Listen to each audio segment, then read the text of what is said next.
റസൂലുള്ളാഹി സ്വല്ലല്ലാഹു അലൈഹി വസല്ലം തഹജ്ജുദിനെ എഴുന്നേറ്റ് ദുആർക്കാൻ പഠിപ്പിച്ചത് എന്താ ദുആ?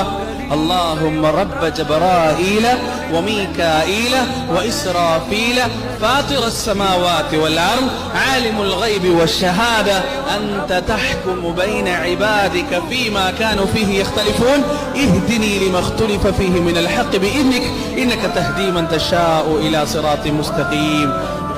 എത്ര ആളുകൾ ഈ കൂട്ടത്തിലുണ്ട്? നമുക്ക് പറ്റിയ പ്രശ്നം അവിടെയാണ് കൂട്ടരെ. നമ്മൾ അല്ലാഹുവോട് പറയാറില്ല, ചോദിക്കാറില്ല. നമുക്ക് തഖ്വയില്ല. ജീവിതത്തിന്റെ പല രംഗങ്ങളിലും തഖ്വ ഉണ്ടായിരുന്നെങ്കിൽ വ്യക്തമായ മാർഗം അല്ലാഹു സുബ്ഹാനഹു വ തആല നമുക്ക് കാണിച്ചു തന്നേനെ. നമ്മുടെ ഇടയിൽ വ്യക്തമായ ഒത്തുതീർപ്പും രഞ്ജിപ്പും അല്ലാഹു ഉണ്ടാക്കിയാൻ. എന്താ ഈ പ്രാർത്ഥനയുടെ അർത്ഥം എന്നറിയോ? അല്ലാഹുമ്മ റബ്ബ ജബറായീല വമീകായീല വഇസ്രാഫീൽ. ഇസ്രാഫീലിന്റെയും ജിബ്രീലിന്റെയും മീകായിലിന്റെയും രക്ഷിതാവായ